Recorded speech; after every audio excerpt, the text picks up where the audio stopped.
RFM matin 7h40 sunu gan Elimane Diouf salaamaaleykum. waaleykum salaam Babacar. di nuyu El Hadj Ndiogou Diène da ngaa jiite syndicat ca SDE Sénégalaise des eaux bi nga xam ni dañoo nangu waxin nangu li nga xam ni moom mooy marché ndox mi séddaleem ndox mi ci taax yi jox ko waa Suez naam am na kalaame goo xam ni yóbbu ngeen ko fu ne kilifay SDE waaye tribunalu Sénégal ne SDE ñàkk na am na nag lu ñuy wax rabat d'arrêt moom la ñuy xaar fu muy mujjee nu ngeen ko jàngate yéen ñiy liggéey foofa ak itam da ngeen a bàyyi xeex bi wala da ngeen ni ngoy ba léegi ci wàllu tribunal delloowaat SDE contrat ndox mi ci réew mi. jërëjëf Babacar maa ngi leen di gërëm ci invitation bi di tàmbali par expliquer clairement que man en tant que représentant travailleur suñu àddu mënul jib ci wàllu clamé ak ñàkk a clamé parce que compétition internationale la woon diggante ñetti entreprise gouvernement du Sénégal lancé appel d'offre bi ñu lancé appel d'offre SDE comme ñeneen ñi dañu compétir ñun liggéeykat yi nag xëy na dañu sax beddi woon ci waxtaan bi ba il a fallu que ñu xeex pour ñëw imposer wu ci waxtaan bi devant le ministre de l'eau et de l'assainissement bi doon gérer la compétition. Donc la bataille bi nga xam ne moom la entreprise yi di mener par rapport à la reprise ou non du contrat ñun liggéeykat yi mënuñ ci àddu. liñ mën a àddu kon yéen jàppalewu leen seen direction ci xeex bi. non du question jàppale ou ñàkk a jàppale parce que ñun liggéeykat lañ contrat bi biñ koy samp 96 la woon fi la ñu fekk effectivement ñun dañu am contrat ak SDE di liggéey. SDE dañu fay bu gouvernement du Sénégal jógee ne day def privatisation maanaam day yeesalaat contrat bi ñu wax ci ñoom SDE ne dañuy compétir ñeneen ñi dañuy compétir li ñu war ñun liggéeykat yi mooy tëddee njaaxaanaay ci compétition internationale wante tëddee njaaxaanaay bi du bàyyi état bi mu def lu ko neex ci suñu société parce que ñun suñu outil de travail lañ am amuñu xaj ak seen ci kan mooy ñëw mais outil de travail boobu pour ñu sàmm ko ñun liggéeykat yi il faut ñu addu ba nga xam ne sénégalais yi dinañ xam fi ñu toll. mais xeex bi ngay wax. xeex bi mu doon wax de même Ndiogou xeex bi mu doon wax ñun bu ñuy xeex pour gën a am place ci capitalu société bu bees bi maanaam 15% yi ngeen dégg ñuy wax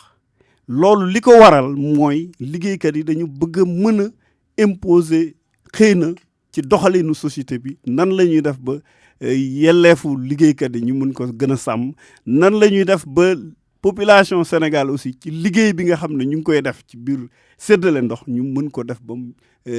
jaar yoon. loolu moo tax ñu xëccu ne dañu bëgg am place bu gën a am solo ci biir capitalu société bi fekkee fi ñuy dogale maanaam nekk ci conseil d'administration société bi. loolu mooy suñu xeex te. ni ko Babacar waxee bàyyiwuñu xeex bi dafa am yoon dañu déposer préavis de grève bi ñu ngi ko déposer le 31 octobre mu ngi jeex le 30 novembre et à partir de là su fekkee ne waxtaan yi ñu sumb ak état bi amul jëfin amul jeexital bu satisfaire liggéeykat yi bu boobaa dinañ jël suñu responsabilité yeggale suñu xeex fu ñu ko war a yeggal. ci waxtaan boobu ak état bi jëm ci 15% yi ngeen di sàkk ñu jox leen ko ci société bi war a ñëw fu ngeen ci toll ndax état bi wax na leen nu ngeen mën a dégg wala daf leen wax carrément loolu mënta nekk na ngeen yem 5% yi ngeen amoon ba fii. waaw état du Sénégal c'est vrai waxtaan yi ñuy am ak ñoom dernière rencontre bi ñu am ak comité ad hoc bi le 6 novembre la woon li ñu wax mënuñu ko dégg parce que yàgg nañu sax wax ne. état bi accepté na yokk 5% ci 5% yi ñu amoon wante dañ ci dugal galgal boo xam ne niñ koy justifier sax ñoom amul sens parce que dañ ne 5% yi ñuy dolli dañ koy séddale secteur ndox mi maanaam waa SDE waa SONES ak waa ONAS ñu ne leen mais nan ngeen koy séddale ñu ne ñu buñ koy séddale comme yéen SDE amoon ngeen 5% dañ leen di dolli 1% yeneen 4% yi ñu jox ko yeneen ñaari sociétés yi. li ñuy fàtte ñoom mooy ñun société privée li tax ñuy xëccu pour nekk dans le capital mooy gën a am appartenance ci entreprise bi gën a mën a saytu liggéey bi société nationale ba nga xam ne moo ñuy contrôler bu ñëwee ne day xëccoog ñun ay action ci suñu société doy na waar et li ci gën a yéeme boole ci mooy travailleurs SDE ñu faisons 1200 travailleurs CDI boo boolee liggéeykatu Orange ak SONES 400 lañ nan ngay jëlee séddale 10% nga ne nii 400 yi nañ jël 4%. 1200 yi am 6%. est-ce que loolu lu muy 15% itam bëriwul. non 15% yi bëriwul parce que ñun liggéeykat yi 96 ba léegi ñoo tax société bi toll fi mu toll. État du Sénégal naam mooy encadré pour ñu am ay investissement mais État du Sénégal 5% la amoon ci SDE. État du Sénégal capitalisé na. Investissement yi amoon ba egg à 25% ñun bu ñuy laaj 15%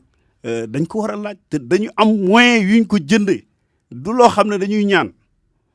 donc loolu moo tax ñu ne loolu jaadu na mais li ma doon expliquer léegi ci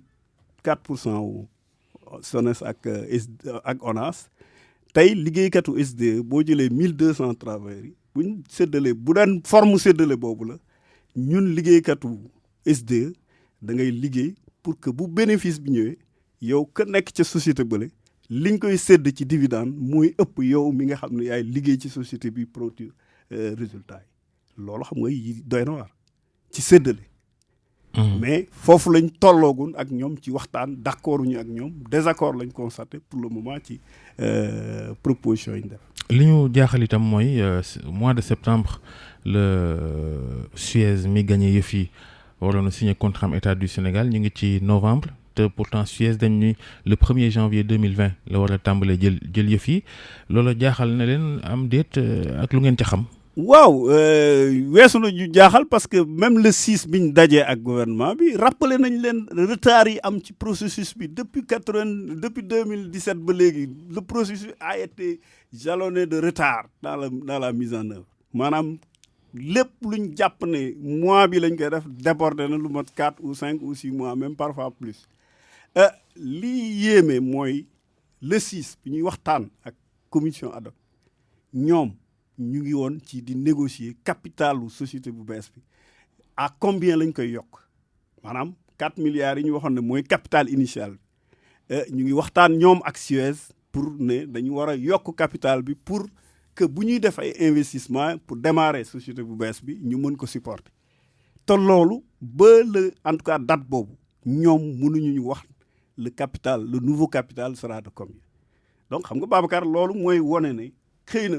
buñ dul ay amateurs it suñu responsable yi gérer processus bi la yàlla xam doy na parce que une société boo xam ne 1 mois et demi ou 1 mois et quelques jours moo tere mu installé wu ñu waroon a peut-être signer contrat bi il y a 3 ou 4 mois de cela. Est-ce que techniquement tey jii ak retard yooyu nga wax ñu waroon signer contrat bi septembre tàmbale est-ce que techniquement Suez mën naa tàmbale jël yëf yi 1er janvier bi ñu séntu. waaw pour jël mën na ko mais accompagnement bi waroon diggante SDE ak SONES ak Suez passation de service bi waroon a am nga xam ne dañ ne woon mën na nekk entre 3 et 6 mois. loolu bu amul cela veut dire que y aura facilement dina am cafouillage même buñ ko bëggee imposer donc loolu moom vraiment mënoo def passation de service ci lu toll 1 mois lu matul sax 1 mois. les cafouillage boobu lan la mën a jur est-ce que mënu indi jafe-jafe askan wi ci wàllum ndox ndaxte peut-être ni ñu ko waroon doxale mbir yi bu ñu ko doxalewul du am problème. waaw yaakaar naa ne xëy na ñun liggéeykatu SDE bëri nañ xëy na li nit ñi di wax mais liggéeykat yi quand même ay professionnels lañ te xam nañ bu baax li ñu yor ni mu amee solo yaakaar nañ ne li ci am solo mooy ñu waxtaan ba juboo ak gouvernement bi ci processus bi même bu dee dañ koy dandal ay weer ñoom ñoo xam mais li ci am solo mooy ñun liggéeykat yi en tout cas bu ñu waxtaanee ak gouvernement ba jubóog ñoom yaakaar nañ ne lépp luñ mën a saytu ba mu bañ a am tolof-tolof dinañ ko saytu. li nga xam ne nag moom mooy askan wi leen yitteel mooy jot ci ndox ni mu waree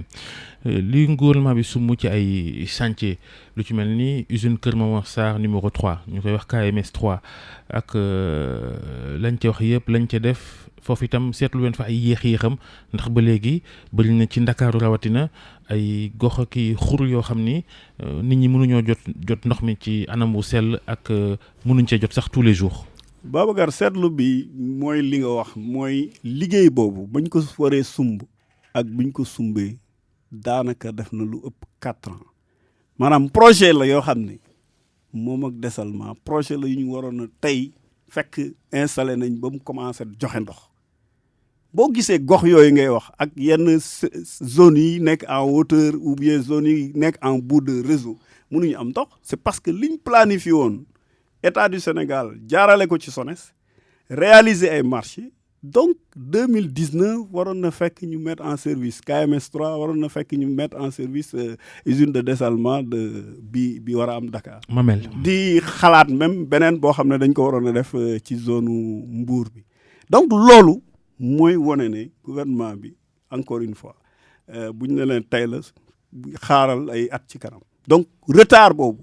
nekkul ci démarrage yu liggéey bi nii mu ngi nekk ci bañ ko waree def ak léegi kenn xamul kañ la. Donc, ça fait plus de 4 ans ou 5 ans que chantier nous avons livré. Au moins, KMS 3, nous avons livré. Donc, lolo, jeexitalam mooy lan dañ naan SDE amu fi njëriñ ou SDE joxuñu ndox bu doy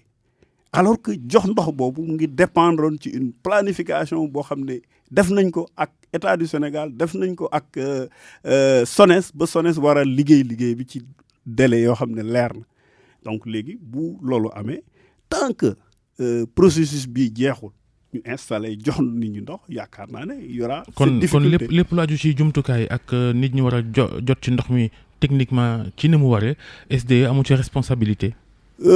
Bon li ngay waxee bon responsabilité SDE mooy ñu ne ko 100 000 mètres cubes jour a ngi nii distribuer ko 100 000 mètres jour bi bu ko distribuer maanaam mu am besoin wu 200 mètres cubes. xam nga ne distribution ba day tolof donc loolu mooy contrat d'affermage bi ku nekk dafa am loo waral def SONES daa am lu mu war a def SDE am lu mu war a def bu kenn deful li mu war a def affaire bi sox donc yaakaar naa ne loolu aussi il faut que population bi xam ko que muy SDE que muy Suez tant que État du Sénégal mu ngi planifier ay chantier du leen réaliser keneen kuñ mënti andi tamit du fi andi leneen parce que ñun par exemple liggéeykatu SDE tey xaaruñu au plan technique dara ci Suez déedéet lépp lu ñu war a def sénégalais yi fi nekk maanaam duñu dara lu bees ñoom duñ ñu andil dara lu bees la preuve maa ngi leen di wax léegi capital bi 4 milliards la ñoom 45% lañ ci am ñooy partenaire majoritaire bi bu ñuy ñëw dañu waroon a andiwaat investissement yi nga xam ne moom la ñu war a démarrer ñoom ñoo ko waroon a préfinancer parce que ñoom le capital majoritaire ci société bu bees. bu dee ci wàllu séddale mais tey bu dee séddale la rek tey. bu dee séddale bi ñoom duñ yokk dara ci yëf yi. ah ñun de li ñu doon xaar gisuñu ko. gisaguñ leen de xamaguñ la ñuy andi mais xam nañ ne tey liggéeykatu SDE fi ñu toll nii benn tubaab moo fi nekk ci biir SDE te tubaab boobu gestionnaire la et ça fait plus de 4 ou 5 ans amatuñ sax benn technicien boo xam ne jóge na France ñëw di liggéey ak ñun. Donc, tout ce qui est ingénierie, technique, distribution de l'eau, ay sénégalais ñoo koy def et ñoom ñooy continuer di ko def donc yaakaar naa ne côté boobu xaaraguñ en tout cas lu bees ci ñoom li ñuy xaar lu bees kay ñun liggéeykat yi mooy chantier le pare ñu mën a jox li population bi ndox mu doy. xëy na li dalal seen xel tam mooy ñoom yéen ñëpp yi doon liggéeyee SDE dañ leen di jël. non loolu. loolu obligation la parce que mënoo ñëw ne da ngay reprendre société boo xam ne 1200 travailleurs yi sax doyul parce que tey 1200 travailleurs ci distribuer ndox ci Sénégal gépp xam nga ne doyul parce que am na poste yoo xam ne ba léegi dañ leen di doubler mbaa ñu tripler leen ñaar ou ñetti nit doon def sax benn nit moo koy def donc cela veut dire que maîtrise u personnel bi ak maîtrise u besoins yi déjà def nañ xam nañ ko ñun au niveau des travailleurs. léegi 15% yi nga wax ne moom ngeen di laaj léegi seen préavis de grève bu jeexee lan ngeen fas yéene bu fekkee ne amul ndax da ngeen ci ngoy par la force wala. waaw mais ñun fi mu nekk nii moom li ñu jiital mooy waxtaan li ñu jiital mooy sensibiliser dinañ waxtaan ak ñëpp ñu war a waxtaanal autorités yeeg personnalités yi nga xam ne am nañ kàddu ci réew mi ñu ngi waxtaan ak ñoom li ñuy xëccu 15% yi du loo xam ne dañ koy xëccu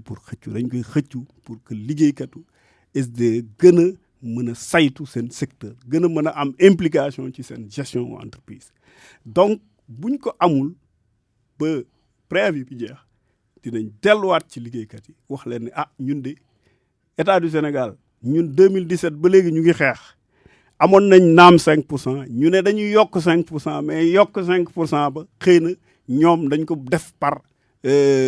mépris parce que boo dee kuy laaj 15% nga ne ko 1% lay kuy laaj 10% nga ne ko 1% laa lay doole xam nga loolu mépris la. léegi 15% yooyu ngeen bëgg ci capital bi bu ngeen ko amul gën gaa gàtt fu ngeen bëgg yëf yi yem gën gaa bëri fu ngeen bëgg mu yem. mënaguñ pont ci loolu. parce que loolu ay négociation la yoo xam ne du ci mbedd mi lañ koy defee. Alaaji Babacar 10 baax na non. non mënuñu wax ne baax na mënuñu wax ne bon na lii am solo daal mooy ñu toog waxtaan ak autorités yi ba am d'accord ci kàddu mais pour le moment daal suñu laaj 15%. Suez moomu xam nañ ni day yëngu ci lu ni mel ci àdduna fu bëri wóolu ngeen koom. bon liñ ci jot a déggagun day wóoluwuñ ko parce que quand même dañu nekk ci monde mondialisé et fu bëri fu mu jaar am na ay tolof yu mu fa bàyyi. dégg-dégg yi ñuy am aussi ci orientation seen ay investissement dégg nañ ne société bu am ay bor yu bëri la ci maanaam groupe bi d'une manière générale et que loolu xëy na sax mën naa expliquer li ñuy wax naan démarrage yu société bu bees bi laaj nañu augmenter capital bi nga xam ne moom lañ capital social bi ñu wax ne 4 milliards ñu ngi wax naan mën nañ ko yokk ba mu nekk double mbaa mu nekk triple bi mais yaakaar naa ne autorité Sénégal dinañ jël seen responsabilité. mënuñu ne une société qui vient jox nga ko mu am monopole am 45% ci sa société wu ndox nga xam ne société boobu sa état moo ko waroon saytul boppam. am na ñu naan question de souveraineté nationale la ñi koy jox nit buñ ko koy jox dafa war a andi loo xam ne jar na ñu jox ko. est-ce que am ngeen njort ni ñenn ñi amee njort ni ñu joxe Suez yëf yi parparloo am na ci nguur gi am nañu ci dem ba tudd sax ak ger yéen am ngeen ci xibaar wala njortu ngeen koom. waaw mais ñun liggéeykat lañ ci société sénégalaise lañ nekk loolu en tant que représentant des travailleurs ni ko ñooñu njorte noonu lañ koy njorte parce que processus bi Babacar li ci lalu dafa yàgg 2017 ba 2019 contentieux bi di continuer loolu kay même buñ la ko waxul war nga xam ne am na lu ci laxasu loo xam ne leeru mais bon amala li ci am solo mooy tey nan la ñuy saytoo processus bi ak responsabilité au état du Sénégal pour que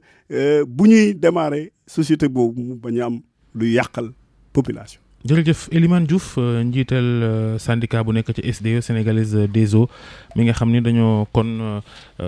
rot ci wàllu séddaleem ndox mi ci taax yi jox ko ñooñee di waa Suez yendoog jàmm jëjëfalaat Ndiogou Diène jàngeen jëf itam yéen mbokk yi ñu topp ci 6h du matin ak léegi ci RFM matin ci TFM ak RFM yendoog jàmm.